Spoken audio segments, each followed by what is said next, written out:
Explorons ensemble 10 destins hors du commun, là où la résilience absolue défie chaque norme établie. Ce récit se veut un hommage vibrant, profond, et nécessaire à la force inébranlable de l'esprit humain face à l'adversité enfin triomphante. Numéro 10. Francisco Domingo Joaquim. L'élasticité de l'existence. Francisco Domingo Joaquim, surnommé Chiquinho, possède une caractéristique anatomique qui défie l'entendement. Une mâchoire capable d'accueillir une canette de soda entière de 330 millilitres. Cette particularité, mesurée officiellement à 17 cm de largeur, est due à une hyperélasticité exceptionnelle des tissus conjonctifs, un phénomène fascinant pour la science médicale.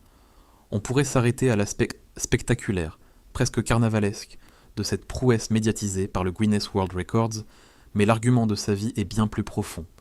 Il s'agit de la plasticité organique comme métaphore de la résilience humaine. Francisco nous rappelle que le corps humain n'est pas une cage rigide et immuable, mais une matière vivante en constante adaptation. En Angola, son pays d'origine, il est passé du statut de curiosité locale, parfois incomprise, à celui d'icône nationale respectée. Sa trajectoire prouve qu'une caractéristique physique qui pourrait être, dans un contexte étroit, une source de moquerie, de marginalisation ou d'exclusion peut, par l'acceptation de soi et la mise en lumière, devenir un vecteur de fierté et de reconnaissance mondiale. Il transforme l'insolite en talent pur, nous forçant à repenser nos limites anatomiques et notre vision de la symétrie faciale. En ouvrant sa bouche au-delà des limites admises, il ouvre également une brèche dans nos préjugés, nous invitant à voir le corps non pas comme une contrainte, mais comme un espace de liberté expressive. Il incarne cette idée que chaque particularité, aussi étrange soit-elle, possède une dignité intrinsèque qui ne demande qu'à être révélée au monde. Numéro 9. Rolf Buchholz. La réinvention de soi par le métal. Rolf Buchholz est officiellement l'homme le plus piercé au monde, arborant plus de 453 modifications métalliques sur l'ensemble de son corps, dont une majorité impressionnante, concentrée sur le visage et les zones les plus sensibles. À cela s'ajoutent des implants sous-cutanés, formant des cornes sur son front, et des tatouages, couvrant la quasi-totalité de son épiderme. Ici, l'argument central dépasse le simple cadre esthétique pour toucher à la souveraineté corporelle totale. Rolf n'est pas né ainsi, il a choisi, avec une précision chirurgicale et une détermination sans faille, de devenir une œuvre d'art vivante, mouvante et délibérément provocante. Dans un monde contemporain qui exige souvent une uniformité lisse et une beauté aseptisée, son apparence est un acte de rébellion pacifique mais radicale contre le conformisme. Professionnel de l'informatique reconnu, il rappelle quotidiennement, par sa simple présence dans les sphères corporatives, que l'apparence extérieure ne dicte jamais, au grand jamais, la compétence cognitive ou la valeur morale d'un individu. Rolf nous confronte violemment à nos propres préjugés esthétiques et à nos peurs primales. Pourquoi le métal sous la peau ou l'altération volontaire des traits nous effrayent-ils autant, alors qu'ils ne sont que l'expression d'une liberté individuelle poussée à son paroxysme? Il est le maître absolu de son enveloppe charnelle, une liberté que peu d'humains osent exercer par peur du jugement social ou du rejet. Son corps est un temple qu'il a décoré selon ses propres rituels, nous enseignant que la véritable identité est celle que l'on se forge, coupe après coup, bijou après bijou, contre les vents de la normalité. Numéro 8. Anthony Loffredo. La quête de l'identité absolue. Connu mondialement sous le nom de The Black Alien, le français Anthony Loffredo a poussé la modification corporelle jusqu'à des confins où peu d'êtres humains ont osé s'aventurer. Son projet, qu'il documente avec une transparence crue, a inclus l'ablation du nez, des oreilles, d'une partie des lèvres et même de certains doigts pour s'éloigner radicalement de l'apparence humaine conventionnelle. C'est l'argument le plus radical et le plus dérangeant de ce classement, celui de la dysphorie de l'espèce. Anthony ne se sent pas appartenir à l'humanité telle qu'elle est, définie biologiquement ou socialement.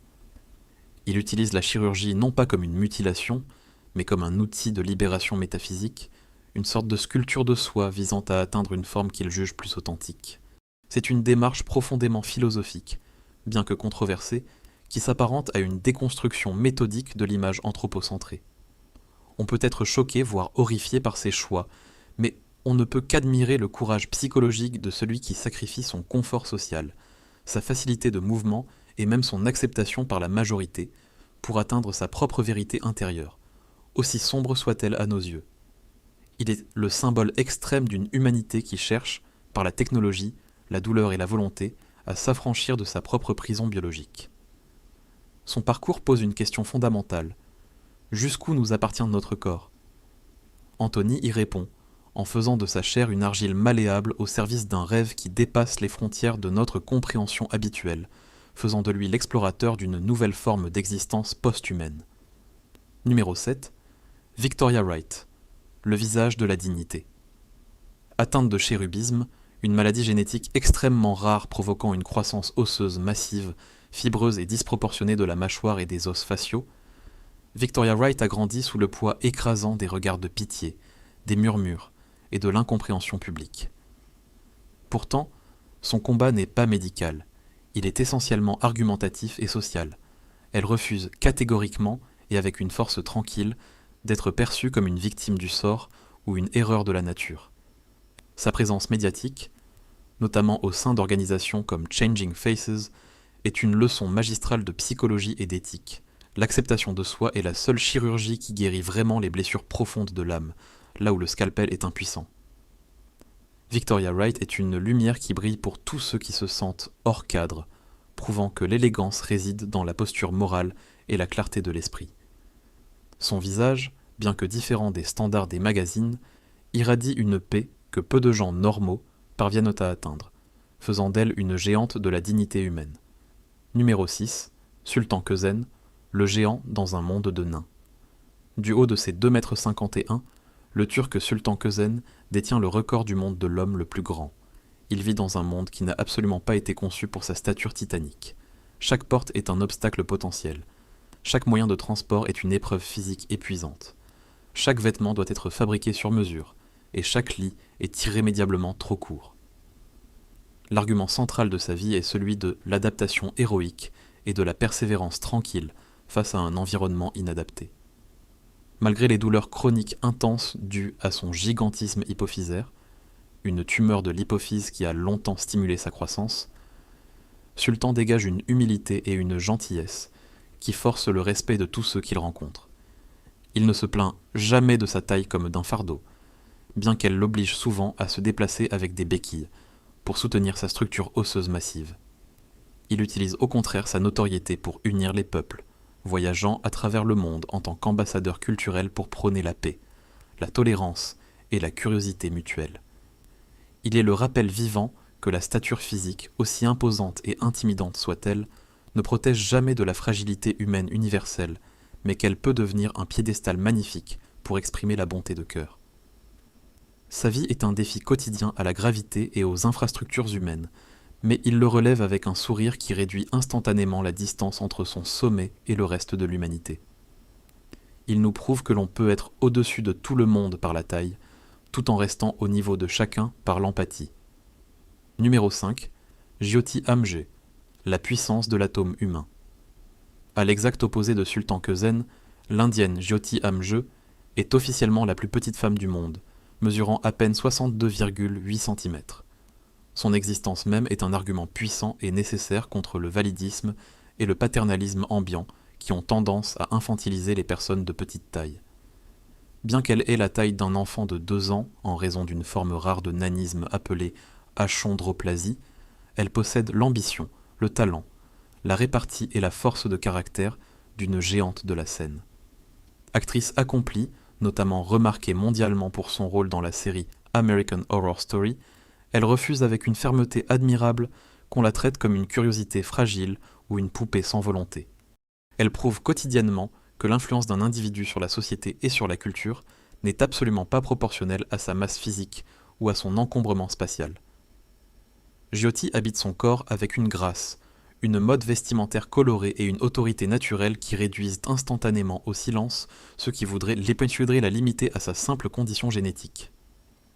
Elle parcourt les plateaux de télévision du monde entier pour montrer que le génie humain n'a pas besoin de hauteur pour briller de 1000 feux. Sa vie est un plaidoyer pour le respect de l'adulte derrière la petite stature. En s'imposant dans l'industrie impitoyable du divertissement, elle est devenue une icône de la résilience, rappelant que les plus grandes révolutions commencent souvent par ceux que l'on ne voit pas venir parce qu'ils sont trop proches du sol. Numéro 4. Harry Wibowo, le phénix à la peau de serpent. Harry Wibowo, un jeune homme indonésien, est atteint d'une forme extrêmement sévère d'érythrodermie, une maladie de peau rare qui force son corps à renouveler son épiderme à une vitesse phénoménale. Il mue littéralement toutes les 41 heures environ. Sa peau se dessèche de manière foudroyante, se craquelle comme une terre assoiffée et finit par tomber par lambeaux, l'obligeant à s'hydrater, de manière quasi ininterrompue, jour et nuit, pour ne pas mourir de déshydratation ou se figer dans une armure de douleur insupportable. L'argument ici est celui de la résilience absolue face à une souffrance invisible, cyclique et perpétuelle. Imaginez que votre propre barrière protectrice, votre enveloppe cutanée, vous trahisse et s'effondre chaque jour.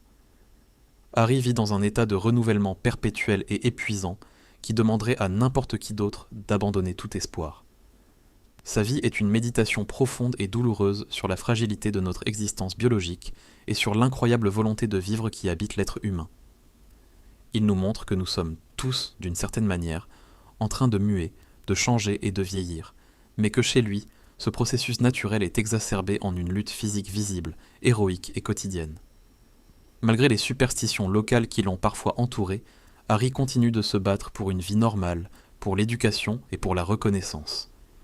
Sa persévérance est un cri d'espoir déchirant pour tous ceux qui luttent contre des pathologies chroniques invalidantes, nous rappelant que la dignité se gagne dans la répétition des gestes de survie les plus simples. Numéro 3, Zanzimanelli, le retour vers l'humanité aimante.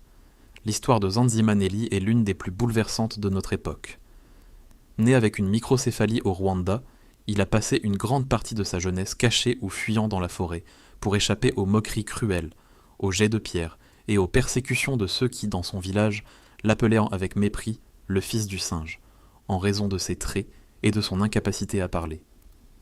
Son récit constitue un argument sociologique et moral d'une puissance rare. C'est le rejet et la cruauté systématique des hommes qui l'ont poussé vers la vie sauvage, et non sa propre nature biologique. Zanziman n'était pas sauvage par essence, il était un réfugié de l'inhumanité de ses semblables.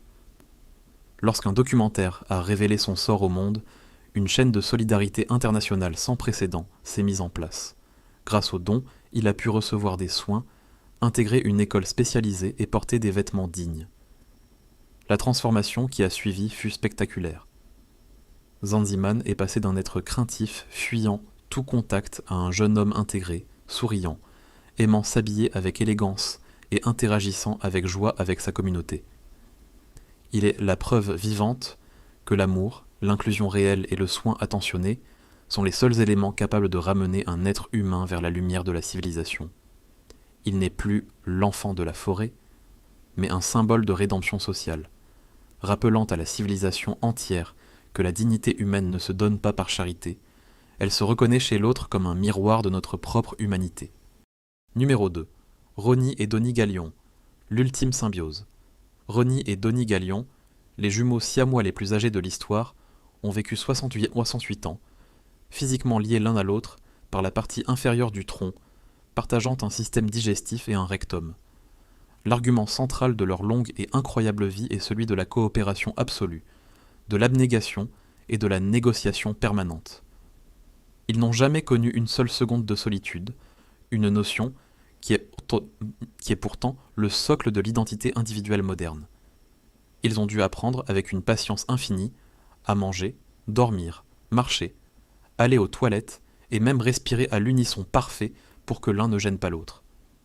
Dans une société contemporaine qui prône l'individualisme forcené, l'autonomie radicale et le repli sur soi, Ronnie et Donnie sont une leçon magistrale d'altruisme forcé devenue une seconde nature. Ils nous montrent avec force que l'autre n'est pas un obstacle à notre liberté personnelle, mais peut devenir une extension indispensable, bien que complexe, de notre propre être. Leur lien n'était pas seulement une contrainte physique subie, au fil des décennies, c'était devenu une fusion spirituelle et émotionnelle. Ils ont refusé toute leur vie la moindre chirurgie de séparation, même quand la technologie l'aurait permis, car cela aurait mis la vie de l'autre en péril, prouvant ainsi que la vie ne vaut d'être vécue que si elle est protégée dans le corps de l'être aimé. Leur disparition en 2020 a laissé un vide immense, laissant derrière eux l'image d'une fraternité portée à son point de perfection le plus pur, là où le moi s'efface définitivement devant le nous. Numéro 1. Claudio Vieira d'Oliveira.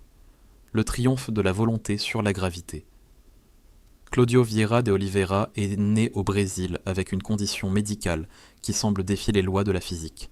Sa tête est totalement renversée vers l'arrière, reposant sur son dos, avec des bras et des jambes gravement déformés par l'arthrogrypose multiple congénitale. À sa naissance, les médecins, déconcertés, suggérèrent à sa mère qu'il ne survivrait pas et qu'il valait mieux cesser de le nourrir. Aujourd'hui, Claudio est un homme diplômé, écrivain à succès, comptable de formation et conférencier international inspirant des milliers de personnes. C'est l'argument suprême de ce script et peut-être de la condition humaine. Le corps est un outil, parfois imparfait ou brisé, mais l'esprit est le seul véritable et souverain pilote de l'existence. Claudio voit littéralement le monde sous un angle différent, une perspective inversée qui n'a jamais altéré sa vision morale. Il a appris à utiliser sa bouche pour écrire, ses lèvres pour manipuler un téléphone portable ou un clavier d'ordinateur, et ses genoux pour se déplacer. Il ne demande jamais de pitié, il ne s'apitoie jamais sur son sort. Il exige simplement, avec une autorité naturelle, de l'espace et du respect pour contribuer activement à la société humaine. Son existence est une gifle salutaire et nécessaire à tous nos découragements quotidiens et à nos plaintes futiles. Si Claudio peut sourire à la vie avec la tête à l'envers, si ses yeux pointent vers le sol alors que ses rêves visent le ciel, nous n'avons strictement aucune excuse pour ne pas regarder notre propre avenir avec un courage renouvelé et une détermination inébranlable. Il est le sommet de la pyramide de la résilience, le point où la volonté humaine devient une force surnaturelle. Numéro 11. Moment des cas imprévus. Ces images nous montrent violemment à nos limites de compréhension. Pourtant, loin de l'étrangeté, elles posent un argument philosophique majeur. Le corps n'est qu'une enveloppe transitoire face à l'immuable dignité de l'âme. Le cas de cet enfant à la peau saturée démontre que la vie s'exprime parfois par le chaos organique, exigeant une compassion inconditionnelle. Parallèlement, ses sœurs siamoises illustrent la symbiose parfaite, défiant notre individualisme moderne. Argumenter pour leur respect n'est pas une option, c'est un devoir moral. En valorisant ces différences extrêmes, nous élargissons notre propre humanité, prouvant que la véritable beauté réside dans l'effort héroïque de vivre.